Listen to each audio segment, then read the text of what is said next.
Hey world, hi. My name is Cameron. I'm a senior at Spelman College, and I have dyslexia. I'm actually supposed to be doing work right now, but I decided that I wanted to go ahead and make this video just so I can get some things off my chest about how I'm feeling about school and everything else. So I guess it's important to start off with how life was for me in school when I was younger. Hopefully you can still see me. Okay, hopefully you can still see me. When I was in, just in general, when I was learning to read in school, things were just so much more difficult for me.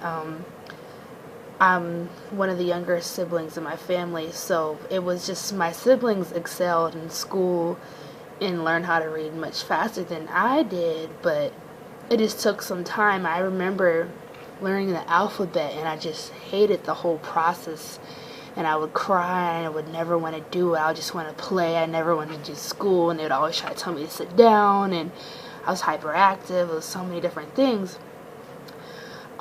But as elementary school went on, it became okay. Like, I guess I started to blend in a little bit more. I had my outbursts because, I didn't understand, and so I would just not really focus or do whatever. And so, I always would get sad because my friends would love to read and would be reading all the time, but I hated anything to do with reading.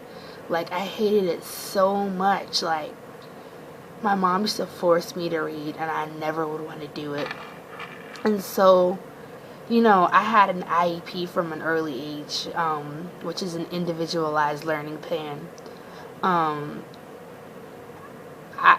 had that because, I had a speech delay. So it was like different things, but it was just, I never was diagnosed with having dyslexia. So I went a long time in school without knowing that I was dyslexic.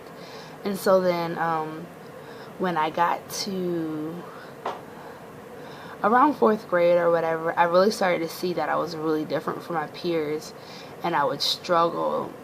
And so then I got to middle school, and the same kind of thing would happen, and I would just feel so awkward around my classmates about reading or just doing anything related to that. And so one particular instance was in middle school where when you're dyslexic, you hate popcorn reading. Like, you despise it with a passion. But this sort of popcorn reading was like, the class was in a circle, and each part of the circle, like, a person had a paragraph to read. And so my paragraph came up. So I had, naturally, as a dyslexic, or a person with dyslexia, you prepare. Like, you don't want anyone to know that you have this reading issue or something. So I decided that I was going to practice the paragraph that I thought I was going to have. So meanwhile, I'm not even listening to what my classmates are saying. I am, like, studying my part, and I'm reading it, I'm reading it. Finally, it gets to me, and I had been practicing the wrong paragraph the entire time. So I start to read, I start to stumble, I start to add words that aren't there, and I take breaks and everything else. And this is a short paragraph, maybe about 5 sentences, but I completely butchered it. My teacher stops me and goes, "What are you doing? You're not even reading the same page as us. Like, stop. Just stop reading. Let's pass it to someone else." Meanwhile, after she says that, she says it in a joking way, and the whole class starts dying laughing. And of course, you're in middle school, so you're going to start laughing with them. But then I asked to go to the bathroom, and I just cried. I cried, and I cried, and I cried. I'm like, why can't I do what everyone else is doing? I just thought that I was stupid, I never knew exactly what was going on, but the thing is, I can talk my way out of any situation or anything, so I could talk well. So teachers never really understood that I had this issue. And growing up, my parents thought I couldn't see Although now I can't see, but when I was younger, I had very good vision. But my parents put me in different glasses because they thought I couldn't see, And I'm just like, how come no one knew I was dyslexic? Like, what in the world?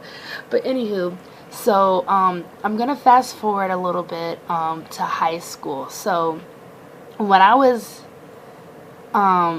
in middle school, they decided that they do this thing where they decide the tracking you're going to do for high school. And so my teachers all recommended me to do regular classes, no honors, no nothing.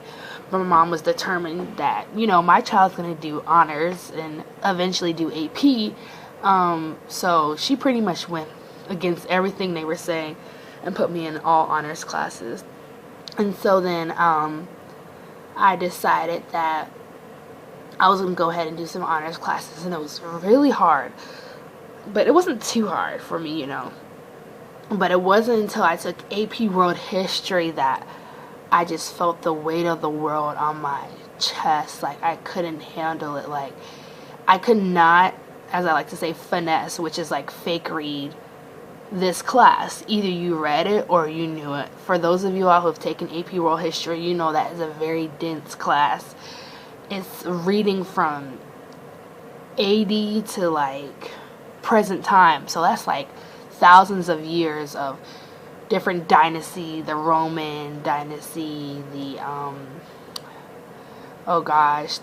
the Hans, whatever, like you name it, we discussed it. We talked about the Indus River, but that was really dense text and a lot of language and words that I couldn't just figure out, because a lot of the words that I know I've memorized because my phonics skills aren't up to par, And so finally, after being in that class, I just felt like I was just struggling, like I couldn't do it. And so then I said to my mom, I was like, I feel like there's something wrong with me. And she's like, well, maybe you just gotta try a little harder. I'm like, no, there's really something wrong with me. I have no idea what's going on. Like, my classmates are able to read this, but I'm struggling with one page, and I have to read 30 pages tonight for homework, on top of Spanish homework, chemistry homework, X, Y, and Z, all these different assignments. And I just said I couldn't do it, and I was really struggling. And then on top of that, I was a student athlete, so I had so much going on. And so then we went to the school counselor, and I told them what my issue was, and I kind of self-diagnosed myself thanks to YouTube. Shout out to YouTube. Woohoo, changing lives. And so I self-diagnosed myself from YouTube, and then I figured out that maybe I was dyslexic, that maybe these issues that I'm having is because of dyslexia. And so I went to the school counselor with my mom, and they were like, we're not going to test her. She's in AP classes. There's really no need for us to do that. And I was completely floored. Like, I'm telling you that I'm struggling with this. I'm not making it up. I need some support. Like, help me. And they said, well, your family pediatrician can recommend you to a psychologist, a educational psychologist or whatever. And so I went to my pediatrician, told him how I was feeling, and then he recommended me to Dr. Esser. And so then Dr. Esser, we went through this extensive testing. I mean, I was in there all day, changing blocks, reading papers, doing math, being timed. I mean, it was a 5-hour test, and different things where I'm having to spell and everything else. And so that was like 10th grade. I was about 16, maybe 17, I don't remember. Oh, and on top of that, forgot to let y'all know, I repeated 3rd grade because I moved from a different state, and my parents just thought, the school system had me behind. But no one knew I was dyslexic. I'm like, the signs were there, like, help me, help you kind of thing. But anywho, so I was a little bit older than my classmates. So that was another issue that I used to have growing up. I was older than my peers, and people would call me stupid because, in 9th grade, I'm 17. Was I 17 in 9th grade? Yeah, in 9th grade, I'm 17. In junior year,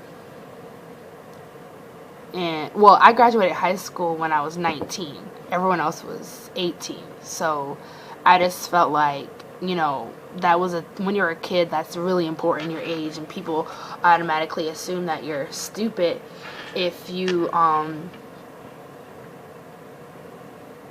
the same age as them. So that was really dumb. But now that I'm in college, it really doesn't matter. No one cares.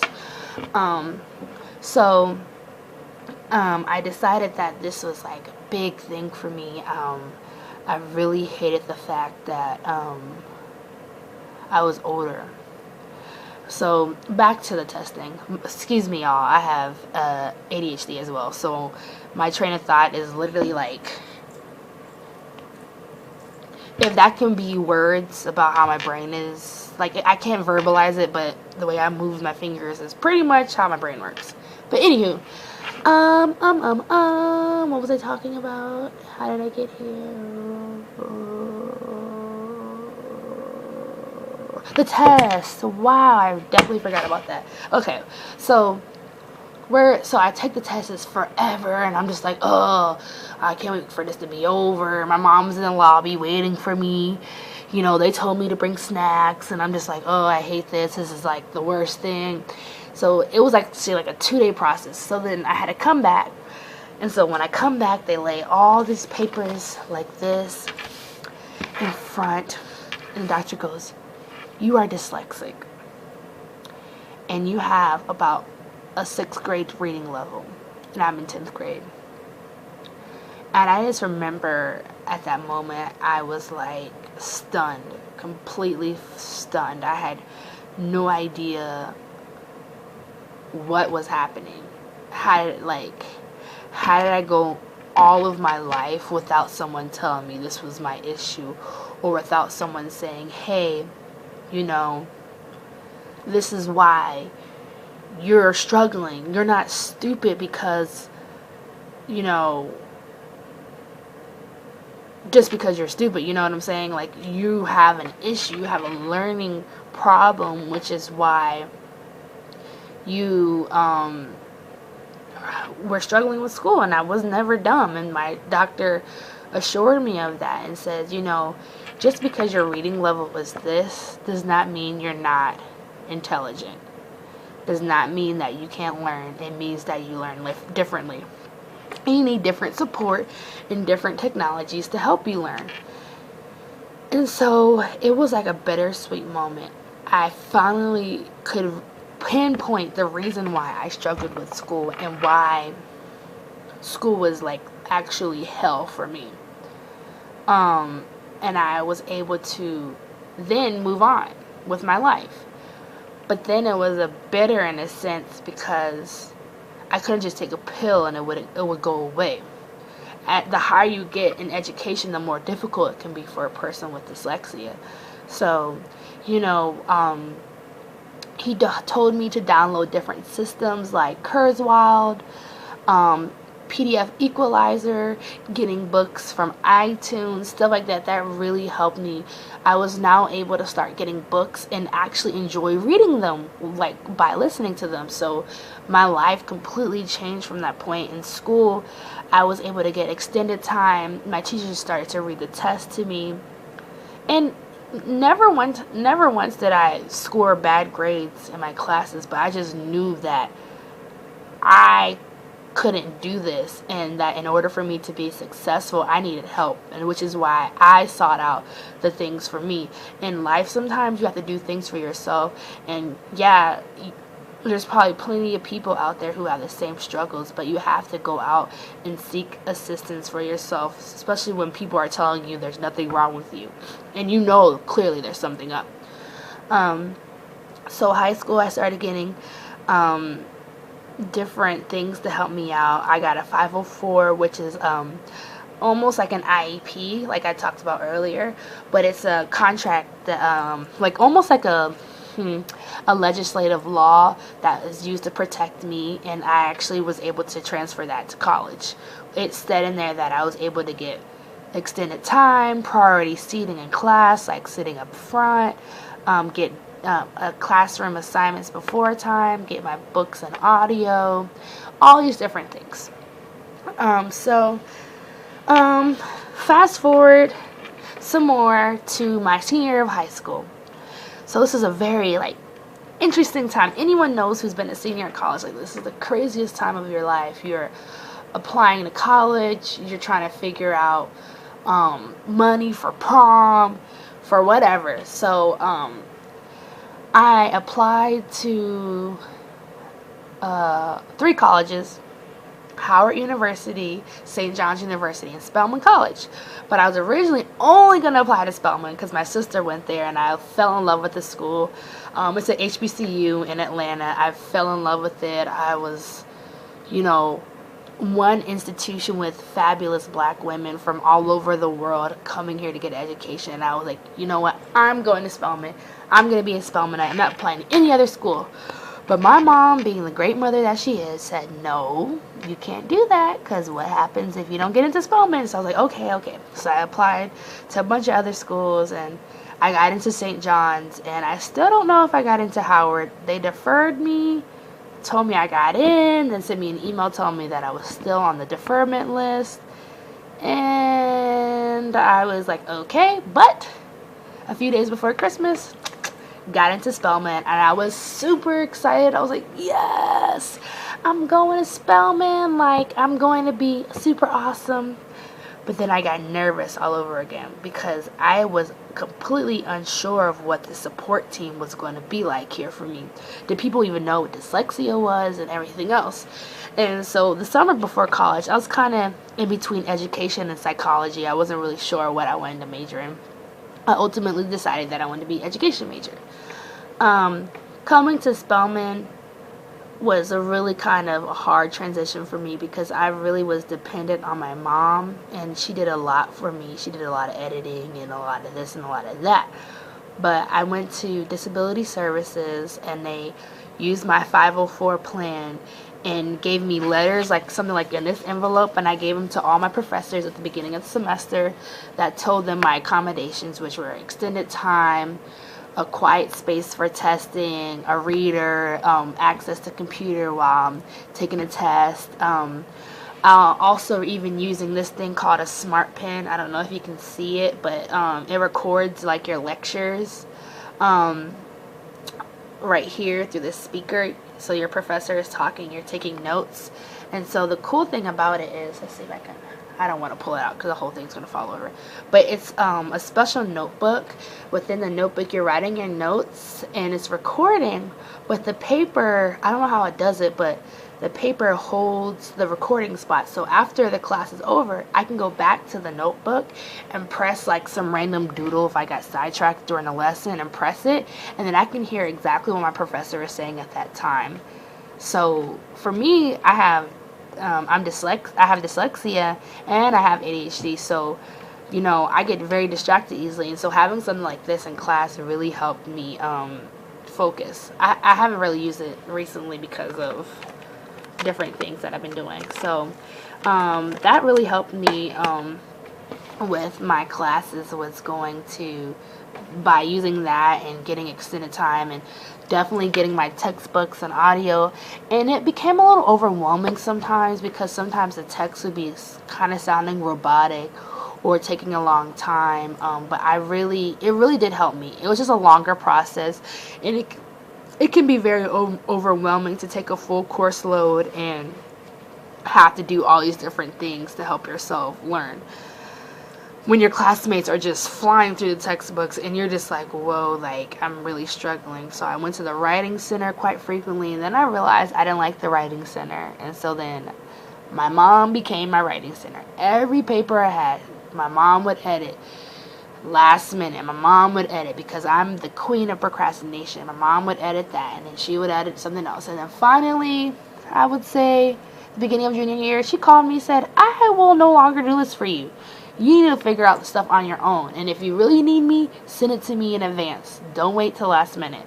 And so I was completely at this moment again in life, like, what am I going to do? Like, this is the one person who I trust with my papers, because sometimes having dyslexia, you don't want to give your paper to just anybody because they're going to be like, why is she spelling this easy word wrong? Like, why aren't you using a comma? Why aren't you using a semicolon? Like, to this day, I'm not really sure how to use those, and I'm pretty sure a lot of people watching this video can say the same thing.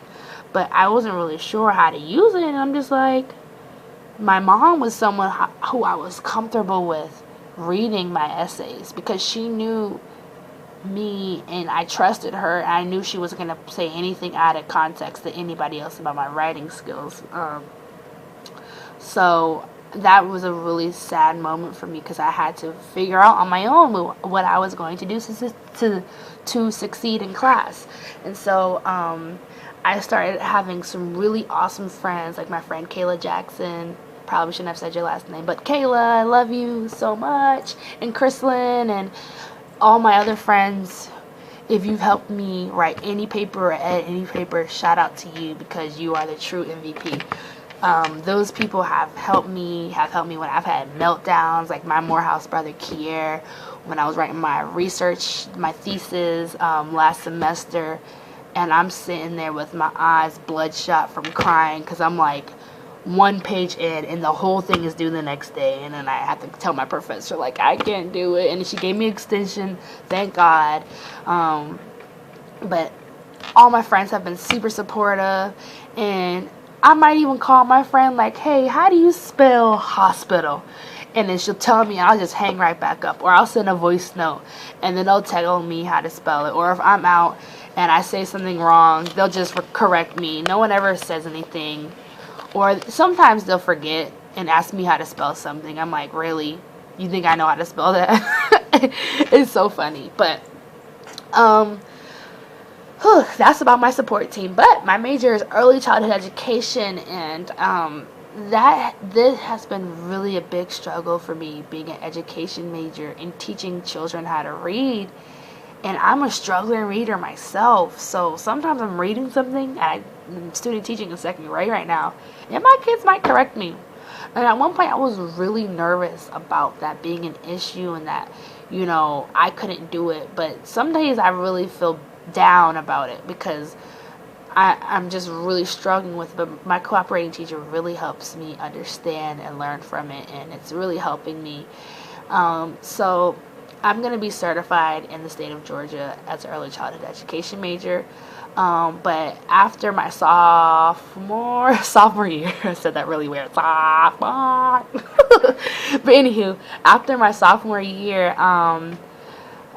we had to take a class called Exceptional Learners. And in that class, they made us go work in a special ed classroom.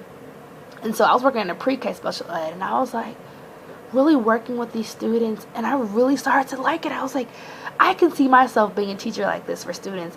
And especially just thinking about the story that I had growing up and how difficult it was, I really want to be that teacher for students who are struggling or who have maybe autism or Down syndrome or who have ADHD or dyslexia. I want to be there for them. I want to support them. I want to show them love.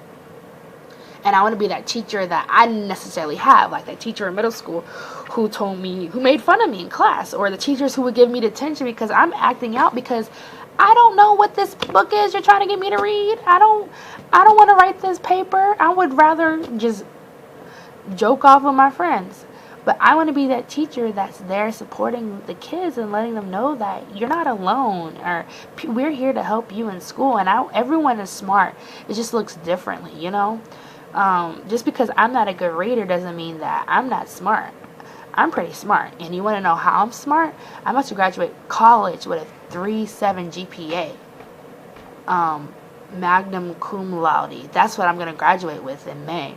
So for anyone who's ever struggled with anything, just know that you can do it. It's going to be very hard. I mean, it's been hard as I don't know what, but if it wasn't for my support team, like my mom, who really knew that I needed this certain support, who was my friends editing my papers and everything else. So if it really wasn't for my support team or me taking the initiative to get tested in high school, I don't know where I would be. I don't even know if I would be in college right now because I would just feel like I was so incompetent and I couldn't do anything. But then, what am I saying? Oh, yeah. But now I'm a senior. I graduate in May, and my plan is to go to grad school in August. I'm a little nervous about that because grad school is very strenuous. I did do a grad school prep program last summer, and that was a lot of reading, and they worked with me as well. They gave me PDFs for my readings for the IRT, Institute for Recruitment of Teachers. Shout out to anyone who, shout out to them who pushed me through this program and who really supported me and said, you know what, you have this difference, but we're going to work with you. So all the staff at IRT, I love you with all my heart. Thank you so much for supporting me. But grad school is going to be hard, but this program really showed me that, you know, if I'm out there being an advocate for myself, I can really succeed. And if I'm not getting my rights, then I know where to go to get things for myself and who to talk to. So that really taught me how to do that. And so I am kind of nervous about the workload and everything else, but I think that's a natural thought for anybody. But for a person with dyslexia, it's a different kind of fear, you know.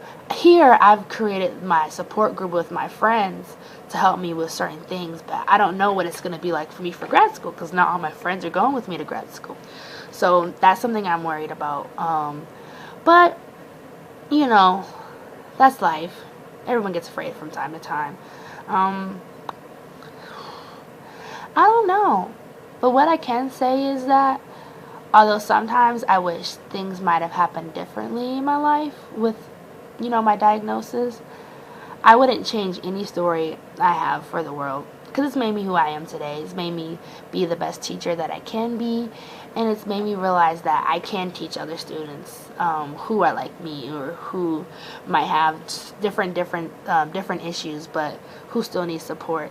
But to anybody who's dyslexic in college, or who has dyslexia, or who has ADHD, who has any other learning disability, please go to your school support at the counseling and disability service at your school. They're there to help you, and they can help you get tested if you feel like you're struggling. If you're in high school and you feel like you're having an issue, whatever age group you're in, there's resources out there for you. I'll try to link some somewhere. This is kind of my first YouTube video, or Facebook video. I don't know where this is going to end up, but just know that there's support for you. I'm there for you, no matter where you are in the world. Like, I will try to help you if you message me or something, and I'll tell you the resources that I know of that for people with dyslexia or ADHD. But I'm going to go ahead and sign off and say that within any circumstance in life, it's your choice on how you want it to play out. And I decided when I figured out for myself what my issue was that I was going to be an advocate for myself and become an advocate for other people. So, you know, do that. Do what you love and love what you do. Okay, bye.